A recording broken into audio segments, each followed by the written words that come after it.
Hola, buenas tardes. Nuevamente los saludamos. Estamos con un tema que yo estoy seguro que va a tener bastante interés. Yo me declaro muy interesado en todo lo que vamos a conversar hoy día. Tenemos una gran profesional aquí que nos va a ayudar. Forma parte del Departamento de Psicología del Hospital Regional. Francisca Rosales, bienvenida. Qué gusto tenerte acá y te vamos a sacar el jugo. Muchas gracias, agradezco mucho la invitación y voy a estar atenta a todas sus preguntas y consultas. Bueno, cuando planificaron este tema, eh, Ujú. parecía enorme, que parece muy razonable haberlo dividido por etapas porque los problemas pueden ser tal vez distintos en cada nivel. Y hoy día vamos a estar abocados a lo que es la salud mental entre los 0 y los 10 años. Así Una es. etapa complicada, te confieso de inmediato que tengo 3 niñas y la mayor de ellas tiene 9 y la menor 4, así que estoy absolutamente Ujú. viviendo algunas de estas cosas que vamos a conversar. Entonces, Perfecto. mira, eh, habíamos hecho una pauta para entrar en materia, queríamos partir más atrás, desde cómo parte el deseo de ser padres y cómo llegar a esta situación. Y Ujú. te quería preguntar qué opinión tienes sobre eso, cómo partimos de este camino de ser padres. Sí, Jaime. Bueno, como dice, no sé si conocen ahí a la doctora Belmar, pero chicos, niños grandes, problemas grandes, así que no puedo estar más de acuerdo con lo que menciona respecto a las complejidades de la diversidad de repente de los hijos de edades. Si bien hace unas décadas atrás la decisión de tener hijos no era como algo muy pensado, planificado, ¿cierto? Se suponía en el fondo que era como el producto normal de una relación de pareja estable, ¿ya? Por ende, procrear era algo obvio. Por lo general, lo que consideramos como obvio, poco se aborda y sí es necesario abordarlo, ¿ya? Ahora, con el avance de los métodos para el control de la natalidad, las cosas, si bien cambiaron no en su totalidad, ¿ya? Pero sí cada vez hay más libertad a la hora de poder tomar decisiones frente a este tema, ¿ya? Nadie pide venir al mundo, ni tú ni yo en el fondo deseamos nacer, ¿sí? Es algo que converso harto con mis pacientes a la hora de hablar de familia. Entonces, es la pareja la que decide y por lo mismo no basta solamente con el deseo de serlo, ¿ya? Sino que tener un hijo implica grandes cambios en la vida, priorizar por sobre cualquier prioridad personal, en el fondo el desarrollo de los hijos, ¿ya? Por eso es que para poder desear hay que hacer una evaluación honesta en pareja, es decir, hay que definir si están preparados o no para asumir esta responsabilidad que conlleva, ¿sí? Es un tema que se debe hablar explícitamente. Por lo general es algo que de repente anhelan, son sueños personales, pero a la hora de ser pareja nadie nos ha enseñado mucho cómo poder comunicarlo, ya en general. Eh, Cada miembro entonces de la pareja debe saber qué puede esperar del otro. Lo aconsejable es que uno sea como franco, bien franca en el fondo para decir qué estamos dispuestos a aportar y qué no, ¿ya? Hay que hablar también de qué estilo de crianza se desea y qué tipo de familia queremos conformar. Hay varias familias que desean, por ejemplo, ser padres para ser cuidados, por ejemplo, en la adultez mayor, ¿ya? O para dejar una herencia, o para diferentes fines, en el fondo, para traer a alguien al mundo. Pero sí es importante al menos pensar, cuestionar y poder tener algún tipo de claridad al respecto. También, pero no menos importante, considerar los recursos económicos y tiempo, ¿ya? Para poder en el fondo abordar, como te mencionaba, pasa como uno a despriorizarse en cierto sentido, este dicho de cuando las mamás no van al baño tranquilas, que tienen que andar cocinando como con la guagua en brazo, es un dicho que está bien cercano a la realidad en el fondo. Esos serían como los aspectos a considerar en ese tema en específico. Yo creo que nunca, a pesar de que se converse, uno sabe exactamente en qué se está metiendo, Uh -huh. pero es un camino bien bonito. Oye, algo que a todos que está de moda, que siempre escuchamos, la Sí. crianza respetuosa, es un bonito término, pero ¿qué significa criar con respeto? Uh -huh. Mira, son toda aquella práctica de cuidado, protección, formación o de guía que posibilite el desarrollo, entonces el bienestar y el crecimiento saludable, tanto físico como mental, espiritual, ético, cultural y social de los niños y niñas sin recurrir a la violencia, ¿ya? Más adelante podemos conversar también qué definimos por violencia, y en el fondo poder respetar los derechos como cualquier otro ser humano. Ese es como el principio de la crianza respetuosa. Ahora, el cómo llevarlo va a depender 100% de las necesidades y las demandas de cada familia o de cada pareja. Realmente es un mundo, te decía, porque en el fondo y la experiencia de usuario de esto de ser padre es que muchas veces uno le cuesta saber cómo modularse, cuándo decir que sí, cuándo decir que no, en qué momento ser más firme, en qué momento no. Claro. Y como dato de referencia, yo creo que en la medida que uno va teniendo más de un hijo, va calculando mejor eso. Tal vez el primer hijo tiene a veces algún sesgo de ser o más limitado, más estricto o más permisivo, y resulta que como todos aprendiendo y en la medida de la marcha, con amor y con cariño, ojalá con acompañarse con alguien, puede ser algo bien interesante.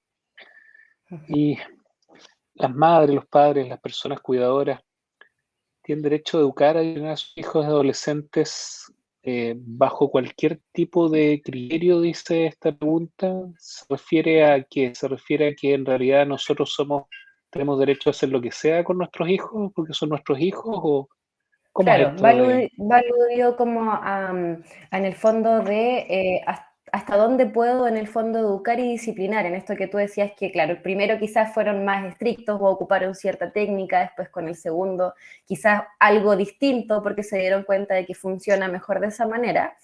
Y respondiendo entonces la pregunta, no se puede ni educar ni disciplinar siguiendo criterios que puedan resultar perjudiciales en el fondo conforme a los derechos del niño y la niña, ¿ya?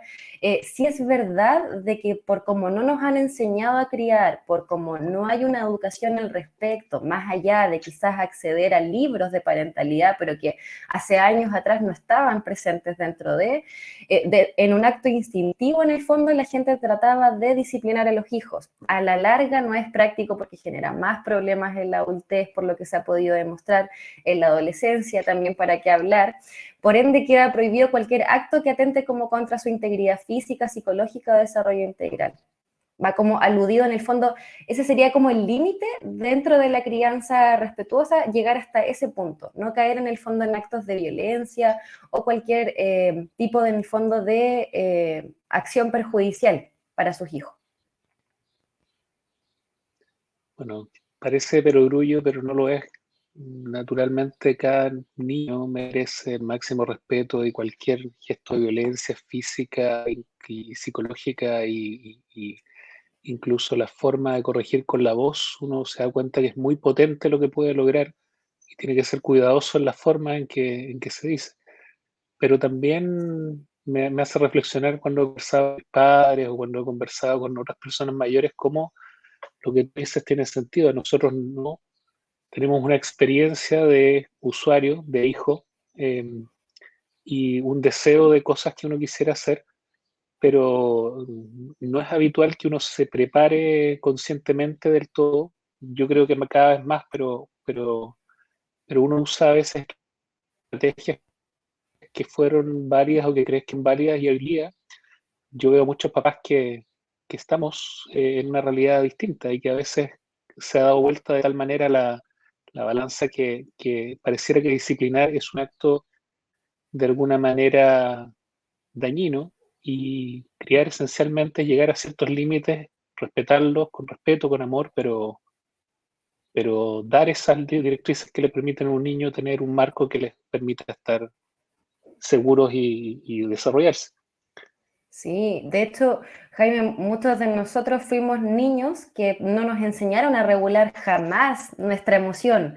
Yo no recuerdo nunca que me hayan enseñado quizá en el establecimiento educacional a reconocer emociones, a manejarlas. Yo he visto los eventos escolares este año, los niños les piden disfrazarse de las emociones, no sé si a tus hijos igual les ha tocado esa instancia, pero son experiencias súper nutritivas que en el fondo aseguran o propician un futuro mejor en el sentido de educación emocional. A ninguno de nosotros nos enseñaron a regularnos. De hecho, la típica palabra era como controlarse, ¿cierto? Pero la emoción uno nunca la puede controlar cuando llega.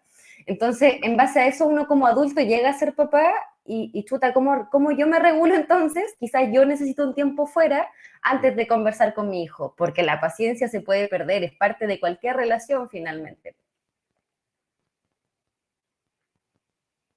Qué bueno ese tip que ya deslizaste, o sea, un tiempo fuera. Como todas las cosas, cuando uno siente una Sí, emoción muy fuerte, a veces es mejor darse un instante antes de hacerlo. Es difícil. es difícil. De repente a los 3 años, con una situación en la cual hay no sé, un llanto abrumador, en una circunstancia incómoda, en que uno a veces puede ser exitoso y contenerlo, agacharse, bajar, estar al nivel, contener, y otras veces la verdad es que a veces dan ganas de salir corriendo. Exacto. Pero también ahí el conocerse y el de alguna manera saber que esa es una oportunidad, ese llanto así terrible en el medio de mucha gente, que a veces es una circunstancia que uno mismo lo pone a prueba porque dice qué pensarán. Yo creo que hay que tratar de concentrarse en qué piensa el niño y tratar de salir de alguna manera concentrado en eso, porque eh, todos los que están escuchando, si son papás, les ha pasado Sí, y con más o menos éxito han vivido algo similar a lo que estás viendo. totalmente. ¿Y qué alternativas existen para educar en forma respetuosa entonces? Bien, hay muchas, ya va a variar en la creatividad y los recursos ahí de cada familia, pero varios ejemplos. Puede ser celebrar en familia los logros obtenidos y los retos superados por sus hijos. Este es a nivel nacional somos un país que celebra muy poco, ya que tiene muy poca identidad cultural al respecto. Un breve ejemplo podría ser el Día de los Muertos en México, ya cómo se conmemora la partida de un ser querido, cómo se aborda las instancias familiares, es muy distinto quizás a lo que se practica acá en Chile. Por ende, celebrar, ¿ya? Y logros, no llamamos logros a éxitos, a metas, quizás son cosas más pequeñas, por así decirlo, pero mucho más significativas para el niño o niña. Ejemplo, en pandemia, y aquí igual vamos a hablar un poquito de eso más adelante, que se conectara a todas sus clases, que hiciera amigos al retorno presencial. Son logros que quizás son muy invisibilizados, pero es necesario como nosotros como padres en el fondo reforzar, estar atentos de repente a esto y darnos un momento también para celebrar. Provocar encuentros de diálogo, ya para comunicar una enseñanza, un principio que uno desea incorporar, perdón. Como es un ser humano garante de derechos, yo puedo entender que entonces, si yo quiero que sea de tal manera o que tenga ciertas creencias, valores, sí es importante que yo lo fundamente como un ser humano, en el fondo también, adulto, ¿ya? Hacer preguntas, por ejemplo, en un ambiente respetuoso respecto de una situación que generó problemas, como conversábamos hace un rato, para que descubran el fondo como que los empujó a tal comportamiento, uno también poder conocerlo un poquito más y cómo pueden resolverlo. No hay que olvidar que uno está en constante cambio, por ende el hijo de ayer, el hijo de hoy día, el hijo de mañana puede aprender cosas distintas y puede ir cambiando sus gustos. Entonces, mientras más tiempo de calidad uno pase o uno les brinde, ¿ya? Dentro del contexto, por supuesto, actual, ya que quizás las jornadas laborales son extensas, que quizás el tiempo no alcanza, como bien tú decías, quizás uno también se agota, no tiene la energía, pero sí está súper corroborado que mientras más tiempo le dediques a tus hijos, más aseguras que puedas conversar o conocerlo mejor en profundidad. También poder escuchar y comprender sus sentimientos y necesidades, independiente que quizás no sea lo que yo considere correcto, ¿ya? Si no valido, no doy permiso en el fondo a que me tenga confianza para contar de aquí en adelante más cosas, ¿sí? Eso como Tienes toda la ejemplo, razón. mira, igual alentarlo a los retos y responsabilidades de la vida cotidiana, creo yo que eso es súper importante. Si es que, por ejemplo, ya, una de tus hijitas está aprendiendo a andar en bicicleta, es muy, muy importante que si se tropieza y tú ves que no está lesionada, que no requiere ir a urgencia, ¿cierto? Que es algo leve, sí incentivarla a que ella pueda, desde la autonomía, y así no generar el asistencialismo que no ayuda y no favorece mucho en el aprendizaje. Tienes toda la razón. Y detectar y conocer a cada uno. En mi caso que tengo Exacto. tres, la verdad es que son tres personas realmente distintas. Y es o sea, maravilloso y a la vez difícil de entender como tres personas que se crían en un contexto similar, efectivamente son seres bastante independientes, con gustos, con deseos propios, y a la que le gustó, no sé, que amaba a los unicornios en un momento, puede que el siguiente año ya los unicornios son otra cosa, eso ya está en el pasado. Esas vueltas que Totalmente, hay que sí. ir siguiendo, que a veces es difícil de entender, efectivamente irse vinculando y tener algunas cosas entre cada papá, entre la mamá y el papá, a veces tenemos cosas que, no sé, con la mayor me vinculo más por Harry Potter, no sé, otro por Ya, por una súper. bicicleta. Entonces, Ujú. tener, ojalá, no sé, algún tema en común o algo que esté especial para cada uno también, he sentido que es esa pequeña llave para de repente destrabar algunas otras cosas o tener una relación más cercana. Exacto, como por ejemplo, hay papás que de repente tienen un fin de semana con un hijo, ya y se le dejan encargado quizás a los abuelos, los otros chicos, y después se van turnando. Y sabes que se genera algo genial en el sentido de que logras tener una instancia que no es factible en la casa. Cuando hay más hermanos, el hermano del medio está obligado a compartir con los demás.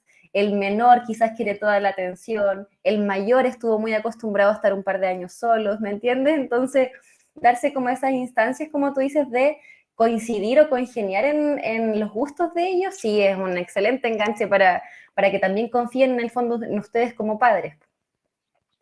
Eso es fundamental, lo empezó a hacer mi esposa, lo hemos seguido, y en realidad ese detalle de que siempre hay algún niño que se roba la película en algo, o que, no sé, tiene muchas habilidades en ciertas condiciones y otro tiene otras. Entonces, darle cierto espacio para que estén solos o para darle toda la posibilidad de que eso que hacen bien quede en evidencia y lo hagan sin tener la opción de repente de alguien que se roba la película. eh, a mí me parece súper importante. Uno ve cómo se sienten y se desarrollan mucho más y quedan felices en la Sí, medida que pueden compartir cada uno su espacio. Sí, el sí. tiempo es limitado, pero a veces no vamos a mentir, nosotros no es que tampoco tengamos tanto tiempo, pero ese tiempo de calidad, esa noche, ese leer, ese salir programado que lo están esperando, es Ujú. una instancia de vínculo que no tiene tal vez que repetirse todos los días, ojalá, Claro, pero sí que sea predecible y que lo sepan que es su momento. totalmente, sí. Oye, hasta aquí todo cosas bonitas, buenas intenciones, pero yo soy papá y los papás lamentablemente en esta sociedad nos jugamos con muñecas y lo digo como una merma, ¿no? Yo aprendí a cambiar pañales en la universidad porque afortunadamente en mi universidad me obligaban a que diera una prueba en que cambiar pañales y tenía que ser madre, Ya. si no, no hubiera tenido idea Genial. cómo hacerlo. Ujú. Porque se supone que nosotros educamos a las mamás con eso, es ridículo que no lo sepamos. A mí Exacto. me obligaban a Ujú. hacerlo y Qué fue un buen bien. aprendizaje. Ujú. Pero eh, cuéntame una cosa, ¿cómo ¿cómo les recomiendas? Cuando llega un papá, no puedo manejar la rabieta de mi hija, o no me supera, no sé qué hacer. ¿Qué tips, qué orientación, qué les dice a esos papás? Yo he estado otra vez. Sí, me imagino. Es que como conversábamos recién, o sea, no nos enseñaron ya a regular nuestras emociones, entonces que nos pidan hacerlo esta vez y uno dice como, ¿por qué van actualizando conceptos de psicología, cierto, de salud mental? Me voy perdiendo en el tiempo, ¿ya? Pero para eso también son estas instancias para poder quizás aprender, a moldearlo, por supuesto, como a sus necesidades, como les comentaba. El primer paso que hago, al menos yo, por ejemplo, con los funcionarios que veo en el hospital, es validar su cansancio, que estén colapsados, que no deseen ser papás 24/7. Creo que es algo súper importante entender que además de ser mamá, también soy Francisca. Entonces también lo fui en algún momento. Como que uno se mete en este rol de padre y de repente se desconecta de validar también tus frustraciones. Eso primero que todo, ¿ya? Pero para poder manejar bien la situación, sí es verdad de que la práctica es el maestro, ¿ya? Porque no va a salir a la primera, ni a la segunda, ni a la tercera. Yo he escuchado padres que, bueno, y he visto también como de repente los chicos, los niños les pegan, ya les tiran el pelo, entonces hay que tener mucha paciencia e idealmente ya estar acompañados de una pareja. ¿Sí? Que quizás no es la realidad nacional de repente de las familias, ¿sí? Hay muchas madres en el fondo solteras llevando este tipo de pataletas, que lo cual lo hace mucho más complicado, ¿ya? Entonces, el primer paso, Jaime, sería manejar bien la situación en el sentido de que nosotros, si necesitamos un tiempo, ya, salgamos un ratito, si necesitamos llorar porque nos dio pena, porque no nos escuchó, no nos funcionó nada de las técnicas de la psicóloga, podemos permitirnos sentirnos mal un ratito, ¿ya? Después de que eso pase, porque las emociones son transitorias, ¿ya? Consiste en hacer una conexión emocional. Es decir, dependiendo de mi lenguaje de amor, cómo yo expreso que quiero a mis hijos, que puede ser a través de palabras que suavicen la situación, a través de un abrazo, a través de una contención, ¿ya? Una vez que nuestro hijo recién recupere la paz y la calma, recién ahí, porque va a estar un buen rato llorando, gritando, pataleando, uno por fin puede ponerle palabra a la situación. Yo creo que a los dos nos ha pasado de repente que no sabemos qué nos pasa o por qué nos pasa, ¿ya? Entonces, no podemos en el fondo exigirles a los niños de 4, 3, 5 años que sepan en el fondo qué les pasa o por qué se frustraron o por qué se enojaron, sino que hay que tratar de irlos guiando y quizás ofrecerle como opciones, ¿ya? Mira, un ejemplo concreto, ¿ya? Podría ser, veo que estás enojado porque querías tocar el enchufe de la luz y yo te lo impedí, pero lo hice porque es peligroso, ¿ya? Hay como varios discursos que de repente es como porque te digo que no hay punto, porque soy tu papá y punto, y el tema es que si no le doy un fundamento, no sé si voy a realmente lograr un aprendizaje de ahí, ¿sí? Los berrinches, las pataletas, en el fondo es parte de una transición ya dentro de la etapa de poder en el fondo reconocer emociones. Entonces, necesitan de nosotros para poder decirles quizás qué está pasando y que ahí cada vez con mayor autonomía el niño o la niña pueda saberlo con mayor claridad en la adolescencia y en la adultez, ¿ya? Y finalmente, pero no menos importante, ahí uno le ofrece una alternativa, entonces que sea viable, ya y que sea cumplible, que no sea una ilusión en el fondo que nos puedan reclamar después, porque los chicos no olvidan en ese sentido. Entonces puede ser, por ejemplo, no es seguro jugar con este enchufe de la luz, ¿sí? Pero ¿qué tal si jugamos con tu pelota ahora en el patio? Entonces, como darle una alternativa va a generar una autonomía a la hora de decidir en el crecimiento, en la adolescencia y en la adultez, y por otro lado también va a desconectarlo de esta en el fondo como acto impulsivo de querer irse al enchufe de la luz, ¿sí? Es difícil, como bien tú decías, pero poniéndolo en práctica creo yo que a medida que pasan los años sí se ven los resultados. Lo que pasa es que es un poco más a largo plazo en el fondo. Completamente. Como no sé si recordatorio, pero como explicación a las personas que nos puedan estar escuchando, y a mí me ha pasado, uno siente que esa agresión puede ser rabia contra uno, que de nuevo se lo está haciendo contra uno. Y la verdad es que para un niño que está en desarrollo, que todavía está, la anatomía de su cerebro no está completamente desarrollado, los elementos que nos permiten controlarnos, o sea, todo lo que vamos aprendiendo es a comportarnos de acuerdo a las condiciones que queremos y pucha que cuesta en la vida saber cómo enojarse, en qué magnitud y de Sí, qué forma. Eso es totalmente. algo que el que lo domina está en otro nivel de adaptación a la vida adulta. Pero Ujú. eso mismo, los niños cuando están en esta etapa de desarrollo es como si entraran en un túnel. Yo me imagino como la persona que le acaba de chocar su auto y quiere bajarse del auto a matar al energúmeno que está al frente como primera emoción. Exacto. Ujú. Bueno, se parece a eso. El niño de repente entra en una situación en la que todo es emoción, todo es como burbujeante. Y Ujú. por lo tanto parar de esa magnitud de emoción es difícil, le cuesta. Entonces, el decir porque sí o el ahora ya, o esperar que sea de inmediato por una orden, no funciona. Y frustra más, porque en el fondo si uno está esperando que sea así de efectivo, Mi experiencia es que en general tarda un poco más, que ojalá lo que tú decías de darle alternativas, de darle opciones a salir, porque él no lo está viendo. Él o la niña en ese momento está No, cerrado en su emoción y hay que de alguna manera ayudarlo a que salga de ese túnel. exacto. De hecho, no sé si has visto, por ejemplo, esta película animada que se llama Intensamente, Oye, es donde muy buena, la se he las visto muchas aprovecho. veces con mi hija. Súper, yo siempre la recomiendo, la aprovecho también de recomendar por acá. Es una película que aborda bastante y explica en el fondo cómo parten las primeras emociones básicas, ¿ya? Que tú lo ves, por ejemplo, en los bebés, en el fondo a través del llanto, a través de la alegría, de la risa, ¿cierto? Y después, a medida que va creciendo, van apareciendo otro tipo de emociones quizás más complejas, la rabia, que también podemos conversar un poco, que es más presente de repente en niños, la pena es más permitida socialmente quizás en niñas.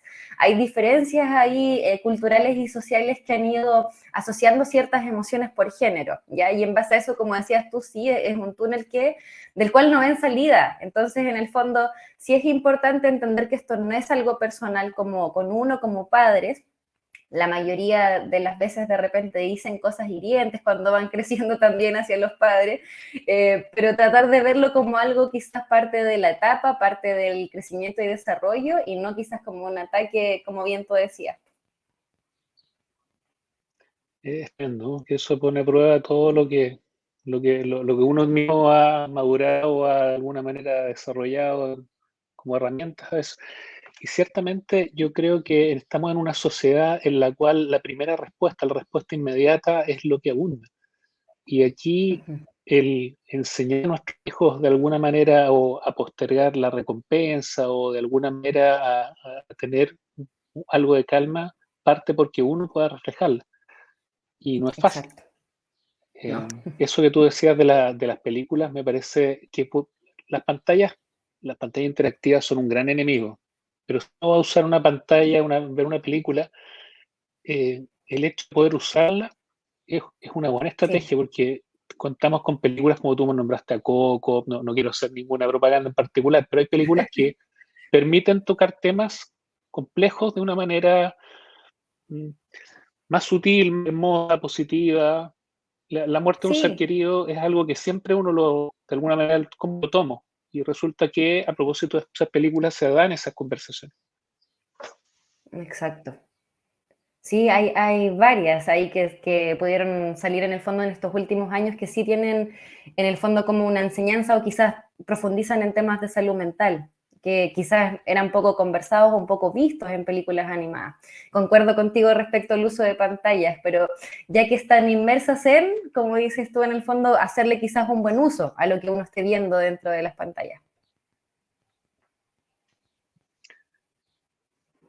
Ojo, no sé si vamos a conversar el tema, pero las pantallas interactivas, el teléfono, lo Mm, desaconsejamos absolutamente antes de los 9 totalmente. años y yo sé que mis hijas parecen extraterrestres, pero no lo son. O sea, la única forma, y se los digo a todas las personas, la capacidad de daño que pueden tener. En Ujú. niños de 6 7 años, lo único que activa tanto el cerebro de un niño son drogas duras. La heroína es casi equivalente a una pantalla interactiva en las manos de un niño. Es cierto. No las usen, simplemente no las usen, porque todo esto que hablamos de postergar la recompensa, de alguna manera de que la persona que cuesta mucho que haga Ujú. algo, los niños son como ahora, en muchas instancias son inmediatos, el presente y eso es todo. Entonces, el que vayan aprendiendo que uno hace algo y que después hay una recompensa o no la hay, pero en el fondo que está separado del acto mismo de lo que están haciendo, es parte del aprendizaje y resulta que las pantallas lo que hacen es una recompensa inmediata, es por lo que nos dejan pegados a los Exacto. adultos bien, pero eso es para los adultos que ya armamos la circuitería, es malo, perdemos tiempo, pero a Sí. un niño que se está formando su circuito hace que muchas de esas ramas que se iban a formar desaparezcan y queden solamente cosas que necesitan recompensa inmediata. Entonces, Exacto. luego no podemos calmar esa ansiedad, es como dar azúcar. Si tú le das azúcar a un niño que no existe en la naturaleza, nunca va a Ujú. tener, va a disfrutar igual otro sabor. Ya le diste algo absolutamente por Sí, encima de lo normal. no va a conocer el sabor por sí solo en el fondo. Los matices, ojalá que los fueran percibiendo y los fueran disfrutando. Totalmente. Oye, y conectado con lo mismo, otra pregunta que Ujú. se había planificado es, bueno, bueno, ¿cómo poner límites a las niñas, niños, adolescentes de manera respetuosa? Y realmente ponerlos, porque también carecemos a veces de, entramos en anomia y de repente me tocan papás, lo he vivido en pacientes y en amigos, que no le quieren poner límites, que sienten, pucha, no quiero ser yo el papá mala onda que le ponga límites, pero ¿qué hacer con eso? Exacto. Mira, ahí igual existe una brecha quizás de género. ¿En qué sentido? A nivel de estadísticas, ¿ya? Se ha considerado que quienes, no digo que sea excluyente de padres, por supuesto, pero que quienes se llevan la mayor responsabilidad en dar hábitos, en dar normas, en poner, no sé, hábitos alimenticios, hábitos de sueño, son las mamás, ¿ya? Y en eso hay como un juego medio ingrato, medio injusto que ocurre, que es que muchos padres, como tú bien comentabas, que llegan a consulta, se hacen como los desentendidos de poner límite y se dedican a pasarlo bien, ya desde su posición quizás disfrutando, recordando momentos cuando niños, disfrutan sacarlos a pasear, esta realidad que te decía de madres solteras con visitas, por ejemplo, con los padres. Yo he escuchado mucho de no, el papá lo va a sacar el fin de semana, lo saca al mall, lo sacan a pasear, lo pasa genial, lo lleva al cine y la madre después en la semana tiene que ver sus tareas, las colaciones, todo en el fondo como que le va a permitir un crecimiento y un desarrollo oportuno. Eh, entonces, en base a eso, ya existe como ciertas diferencias en que la madre de repente es tildada de bruja, ya y el papá es como muy genial en ese sentido, pero es súper importante que en una relación de a dos estén unidos, ya totalmente alineados en el sentido de poner qué límites queremos ponerles a nuestros hijos y también por qué, ¿ya? Entonces hay que tomar en cuenta la edad y la singularidad de la niña o niño, sus necesidades, así como el entorno y en las cuales despliega su comportamiento. Y la finalidad entonces de estos límites es señalar el camino para un sano crecimiento. No es porque a mí se me ocurrió como papá, porque yo te lo pedí, porque era tu papá, sino que en el fondo se deben basar en razones bien concretas, idealmente claras, ya lo más claro posible, cada vez que sea necesario. ¿Sí? Quizás hay que repetirlo más de una vez. Y ahí es donde yo siempre digo, o sea, si nosotros cometemos errores a lo largo de toda nuestra vida, no podemos pedirles a nuestros hijos que no lo hagan, ¿ya? Eh, los modelos sociales deseables y no deseables deben ser planteados con claridad y ejemplificados por nosotros. Es decir, como con peras y manzanas, cosa de que no me quede ninguna duda de que mi hijo o mi hija entendió mi punto de vista. Parte por ahí, pero va, creo yo, como especializado como a cada hijo, a cada hija, dependiendo de sus necesidades. Mira, dentro de las cosas, también no voy a hacer ninguna propaganda, pero me recuerdo que nos regalaron, o Carolina, mi esposa, trajo algo que lo usamos por un tiempo y funcionó bien, que era un calendario sencillo con algunas cosas para ir pegando, cómo fue la comida, cómo fue el aseo, cómo fue el horario de Súper. Uh-huh. que se levantaron. Y eso estaba a la vista y daba como suma quién iba a poder tener cualquier cosa que estaba conversado al final de la semana. Y funcionaba. Ellas mismas iban colocándolo, eran bastante objetivas en colocarlo. Las vigilábamos, por Ya, cierto, que no pusieran algo claro. extra, pero fueron bastante honestas. Es un Y es una ejercicio forma de muy bueno. incentivar. Uh-huh. Y aparte ellas saben qué es lo que están haciendo y saben cómo mejorar porque tienen todavía tiempo. eh, de alguna manera hay juegos que pueden simplificarnos. No hay nada realmente sencillo, pero tampoco es tan difícil. Tampoco Uh-huh. es, los niños no están en contra de nosotros, necesitan de tan mucha tranquilidad cuando más o menos saben qué atenerse, qué hacer. Eh, Tal vez nosotros en eso funcionamos sin ser demasiado explícitos porque no lo hemos aprendido así, pero como sugerencia lo que tú dices yo creo que es clave. Conversar algo, sobre todo en la medida que van creciendo y tratar de cumplirlo. Es Uh-huh. decir, acordamos esto, se cumplió, bueno, si no se cumplió, lamentablemente no hay eso que habíamos conversado, y si lo hay, bueno, respetarlo y cosas sencillas, no tratar de, porque hoy día en estos tiempos los niños no reaccionan tanto con algo económicamente valioso. Hay cosas que de repente quieren que pueden ser una cosa menor, un dibujo, una serie, una tarde. Son cosas Sí. que no requieren. eh, más que dedicarse a ver qué es lo que les gusta. Bueno, ¿y qué hacer con el castigo? Porque hay veces en que todo esto está superado, hay veces que efectivamente uno tiene que poner una consecuencia. En algún momento adoptamos la palabra, me parece que es mejor hablar de consecuencia de lo que hacen, pero de todas maneras eso es incómodo. Es incómodo para uno y por cierto que tiene que ser incómodo también para el niño el sufrir una consecuencia que no desea. Por ¿Cómo supuesto. hacerlo? ¿Cómo ser de forma respetuosa? Sí, parte de eso creo yo que va ligado a la comunicación y ahí tenemos un déficit enorme. Estamos acostumbrados o mal acostumbrados quizás a que nosotros como adultos no recibimos jamás, me atrevería a decir bien, una crítica. Muy pocas veces. ¿En qué sentido?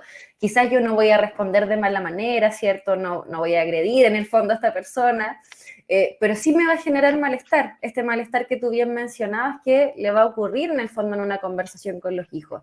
Lo más importante para esas instancias de consecuencias, como se le desee plantear, es importante que ambas partes estén tranquilas para poder abordarlo. Creo yo que uno logra mucho mejor el objetivo de la discusión, de lo que ocurrió, del problema, conversándolo tranquilamente, pero sí, como dices tú, en el fondo establecer límites que finalmente se cumplan, ¿ya? No saco en el fondo nada, yo igual utilizo harto el tema del horario, con las estrellitas, las niñas le van poniendo si está cumplido o no, pero ahí nuevamente, si uno de los dos padres falla, ¿ya? O mamás que viven con sus madres, con abuelos, y ahí de repente se nos cruzan un poco dos reinas en un castillo, ¿ya?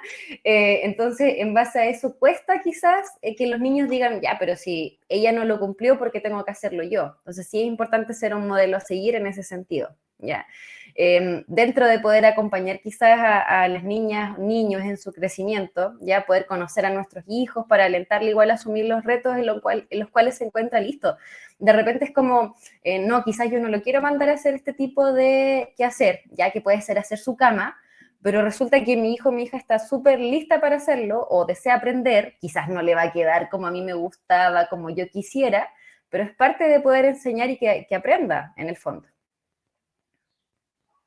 Qué bueno eso, nombrar dos cosas me parece fundamental. Eso de que uno a veces también pasa que los papás, cada quien tiene su personalidad, se puede ser más perfeccionista, uno quiere que todo Uh -huh. salga bien, y el hecho ya de que lo haga, que le guste, bueno, es parte del proceso que primero se encanta, hay cosas que primero te tienen que gustar y después te van saliendo mejor. Exacto. Y lo otro que nombraste a la pasada que creo que es muy relevante es ponerse de acuerdo en quién marca las reglas y que se respeten. O sea, el que en una familia, muchas familias viven en una casa a veces más de una familia o generaciones distintas, y yo estoy convencido que los padres son responsables de sus hijos y por lo tanto las normas que ellos dan son las que tienen que respetarse y también entre los padres Uh -huh. conversar, porque hay ciertas normas que uno puede encontrar muy sensatas y que resulta que si el otro dice algo distinto, los niños naturalmente los confunden. Sí. Entonces, a veces hay que darse un tiempo y bueno, ¿qué te dijo tu mamá? Bueno, conversémoslo, llegar a los temas principales. Hay cosas que no requieren tanta parafernalia, pero sí en temas grandes hay que ponerse de acuerdo. Sí. Sin ninguna duda es un desafío importante. Requiere como una actualización en el sentido de información, porque quizás la otra semana iremos a hablar más de adolescentes, pero a la hora de pedir permiso, ya para un cumpleaños, quizás hablemos de un niño de 7 años, ya que alguno de tus hijos quizás te pide permiso y solamente va donde ti y tú asumes en el fondo que también en el fondo la mamá sabe.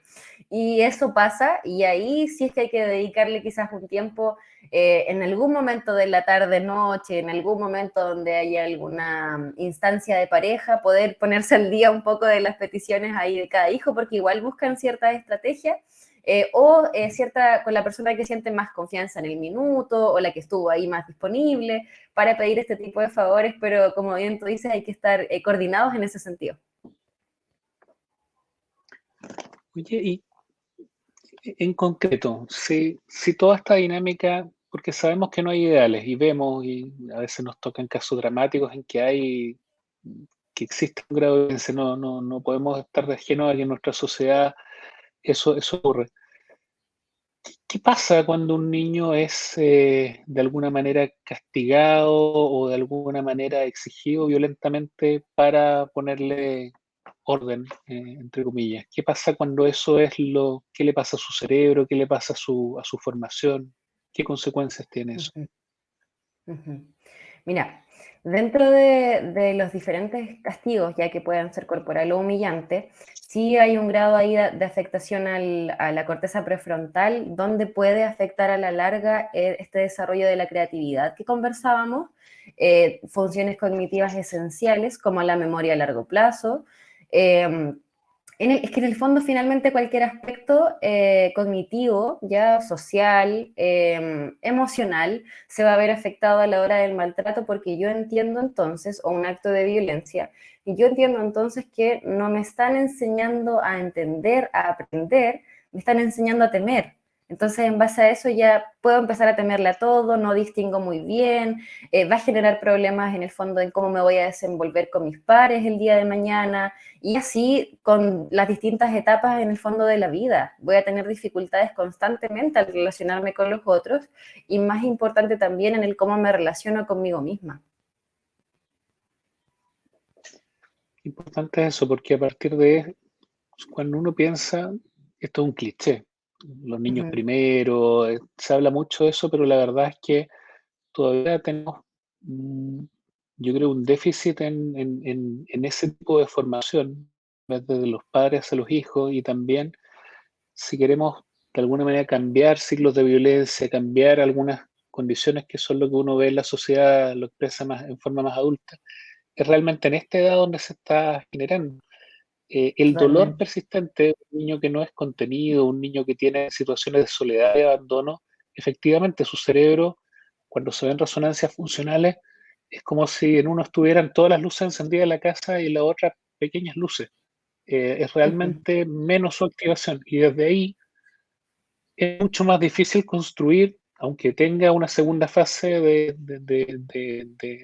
mayor cariño, de mayor, no sé, afecto, hay una merma. A Sí. pesar de eso, los niños son maravillosos. Yo me recuerdo que mi esposa y alguna vez acompañada sacábamos niños de un lugar de, del Sename que tiene niños que tienen algún grado de enfermedad por los cuales estaban ahí. Y es maravilloso cómo pueden de alguna manera generar cariño. O sea, niños que uno diría eh, no lo han recibido de la manera que uno pensaba o que tal vez uno tuvo la oportunidad, pero son genuinamente una fuente infinita de poder absorber y de poder demostrar cariño. Sí, Son realmente los es niños. maravillosa la plasticidad cerebral de los niños, afortunadamente, para quizás poder superar de mejor manera esas situaciones de violencia. Esto que decías del enojo es súper relevante. Yo vi por ahí en la publicación, me imagino que una mamá que consulta respecto a los niños de vuelta a clases, ya en las clases presenciales, como con actitudes súper Mm, violentas, golpeando a los compañeros. Y es por esto mismo, cuando uno indaga, pregunta a sus pacientes, llegamos a un punto donde alguno de los dos papás no reacciona bien. Entonces reacciona gritándole, reacciona de una manera como que el niño no puede comportarse mal, ya no puede equivocarse en el fondo en cómo expresar su emoción. Y ahí es donde muchas veces los niños no se muestran hostiles en la casa, no se muestran agresivos ahí, pero sí lo van a hacer quizás en espacios con los pares. Entonces, ahí se nos escapa un poco de la vista, pero como bien dices tú, tiene harta relevancia con la violencia que haya vivido. qué interesante lo que dices también con este tema de la pandemia, porque me salgo de esto, la red social que cada vez ocupo menos que es Twitter, pero de repente uno ve comentarios tan desproporcionados que no me los imagino a una persona diciéndose las oro en la cara. Ujú. Y parte de lo que uno aprende se tiene que aprender mirando al otro. O sea, sobre todo los niños, esta interacción que a algunos les faltó y a algunos les faltó muchísimo. Lamentablemente entramos en forma de repente bien tardía de vuelta. Sé que la pandemia golpeó terriblemente al país, pero esta otra situación de falta de escolaridad y de formación, que no es solamente los contenidos, es ese crecer juntos, mirarse, el saber que si alguien dice algo le duele o que pone feliz al otro, esa sonrisa, ese mirarse a la cara, es súper importante para eh, la socialización y el saber cómo medirse. O sea, Ujú. siento que ahí hay definitivamente una tremenda brecha que te va a tocar a ti, bueno, y a toda la sociedad nos va a tocar de alguna manera ayudar a resolverla, pero no sé si realmente tiene posibilidad de volver atrás, no sé si va a compensar, creo que vamos a quedar ahí con un hoyo en una Mm, generación importante. claro. Oye, ¿cómo influyen los padres en la salud mental? En lo Ujú, genético, en lo, no sé, en lo formativo, en los ejemplos. ¿Qué ujú. rol tienen? Bueno, como conversábamos esto de cómo yo transmito en el fondo mis emociones y esto que bien decías tú, que finalmente terminamos apagando incendios, creo yo, actualmente en todo lo que respecta a salud mental y salud física. Por esto mismo, de que como no se nos educó, venimos con generaciones para atrás que hicieron lo que pudieron con sus recursos. Creo que ante eso no hay que culparnos, no, más que eso quizás responsabilizarnos de lo que podemos hacer de aquí en el presente, en el fondo. Entonces, ¿cuál es la influencia? Sumamente significativa. Va a generar, a fomentar, perdón, el desarrollo de la personalidad, ya la sensibilidad emocional. Es decir, si yo veo a mi papá llorar, yo entiendo entonces que es válido llorar, que en algún momento lo voy a tener que sentir y me lo voy a poder permitir, y que mi papá después de llorar se calmó y todo volvió en el fondo, entre comillas, a la normalidad, ¿cierto? Validar ese tipo de instancias, por lo general las pacientes que uno ve te dicen todo lo contrario. Es como yo no quiero que mi hijo me vea triste, yo no quiero que mi hijo me vea estresado, pero es que creo que igual es una realidad importante de presentarles y de poder ir enseñándoles cómo los papás van afrontando estos diversos problemas de la vida, conflictos. Y la aceptación entonces de que uno puede enfermarse en la crianza es sumamente importante, como el permitir que los hijos nos vean, por ejemplo, no solo contentos, como te decía, también tristes o con un mal día. Va a ser un referente el día de mañana como para poder permitírselo sin culpa, que ahí tenemos una población bien culposa en el sentido de expresar lo que uno siente. Qué importante lo que acabas de decir, ¿sabes? Yo he sentido abrazos de mis hijas que han sido, no sé, Ujú. todo lo que uno necesita va a salir de un mal Sí, momento, un cable a pero para tierra, eso, como tú dices, hay que permitírselo. exacto. Tengo muchas preguntas avanzando el tiempo. Sí. Bueno, ¿y cómo se promueve la salud mental en la familia? Qué interesante la pregunta, porque no creo que nadie esté, o sea, sí, hay papás que lo tienen que hacer solo, mamás sobre todo, lamentablemente, ¿no? Dato para el Ujú. papá, los hijos, nunca se puede separar de los hijos, en el fondo, si hay algún matrimonio que por algún motivo no siga adelante, la crianza de los hijos es indelegable. Eh, Exacto. pero, pero ¿cómo podemos, mediante la familia, cómo podemos ayudar a esta salud mental? Mira, idealmente como con espacios y actividades recreativas en familia, pero que no estén dirigidas 100% como a salud mental. Por supuesto que es importante consultar a especialistas, pedir ayuda, ¿cierto? Pero en la parte más familiar, entender que, por ejemplo, ya ir al parque en una tarde, tenerlo como hábito quizás no nos alcanza en la semana por tiempo y energía, pero todos los miércoles podemos hacerlo, ¿ya? Y en estos miércoles, lo que es importante como de promover es que se genere confianza, ¿ya? Como para no hablar de cómo te fue en el colegio, porque ahí vamos a tener la misma respuesta históricamente que siempre hemos tenido y que nosotros mismos hemos contestado. ¿Cómo te fue en el colegio? Bien. ¿Ya? ¿Cómo estuvieron las clases? Bien. Lo mismo para nosotros, ¿cómo estuvo el trabajo? Bien. Pero es una respuesta cerrada que nos da lugar en el fondo como a que el hijo de repente te cuente. Ahí creo que es sumamente importante para nosotros censurarnos lo máximo posible y escuchar. Solemos como anticiparnos a aconsejar a nuestros hijos cuando ni siquiera les hemos preguntado si necesitan o hay dos opciones, o ser escuchados o ser aconsejados, ¿ya? O ser contenidos, que también podría ser otra opción súper importante. Pero de repente nos anteponemos a nuestras propias experiencias y en base a eso tratamos de solucionar, cuando quizás no necesita una solución, quizás sabe lo que debe hacer, solo necesita un espacio como para ser escuchado. Y solamente se podría promover pasando más tiempo de calidad y en familia. Mira qué importante eso. Bueno, ya vamos acercándonos al cierre. Ujú. Quedan varias preguntas, pero tratando de cerrar con muchos temas. ¿Y cómo influyen? Bueno, ya has contestado varias. Teníamos cómo influyen los padres en el desarrollo emocional de los niños, cómo influyen los Sí. padres en su desarrollo cognitivo. Ujú. Eso me parece importante. ¿Y cómo influyen los padres en este desarrollo cognitivo? Cognitivo más referido a las capacidades de los niños, que muchas veces hay tanta preocupación porque mi hijo vaya a rendir bien, que por algún Ujú. motivo pensamos que los niños tienen que estar tranquilos y mirando al profesor, y es una cosa que yo viví una experiencia de déficit atencional, muchos cirujanos lo hemos vivido, y es realmente lo menos normal es un niño tranquilo mirando al profesor por más de una hora. Eso debería llamar Sí. poderosamente la atención como una alerta. Exacto. Además de ser antipedagógico finalmente, por la capacidad de sostener en el fondo como la atención ahí dirigida a.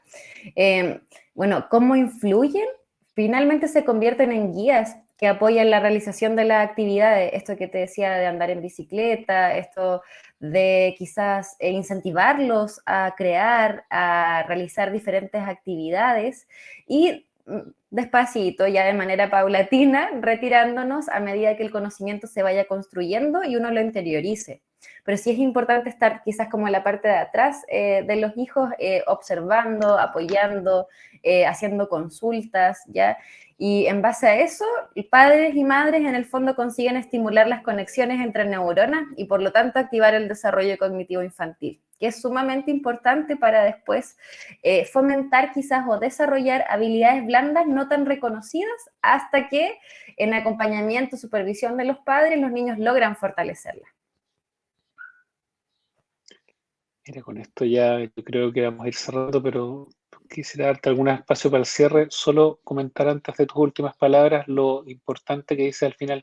Le damos tanta importancia a conocimientos sólidos que olvidamos que gran parte del éxito que tenemos todos en la etapa adulta son nuestras habilidades blandas. Exacto. Realmente las personas que pueden realmente adaptarse a distintas condiciones y salir adelante muchas veces más bajan en estos recursos emocionales, resiliencia y capacidad de sobreponerse emocionalmente a las dificultades que sin duda vamos a tener que enfrentar. Entonces quisiera decir unas palabras al cierre. Sí, vuelvo a reiterar el agradecimiento a la invitación.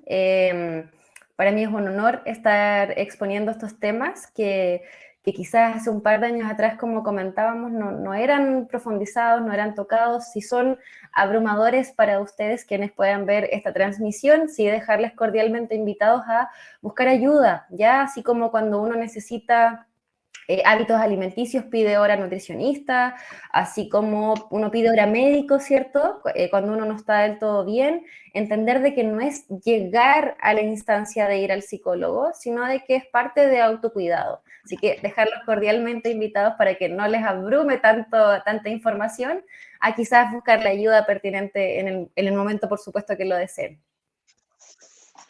Tenemos que tener un chequeo preventivo psicológico que falta nos haría. Sí, Oye, totalmente. bueno, muchas gracias aquí a Francisca Rosales, psicóloga de nuestro hospital. Yo soy Jaime Fuentes, del Servicio de Neurocirugía de nuestro hospital, y agradecerles la sintonía y, bueno, invitarlos al próximo capítulo en que se va a seguir abordando en los problemas grandes, Sí, los así es. siguientes 10 años. Buenas noches, muy bien. Nos vemos.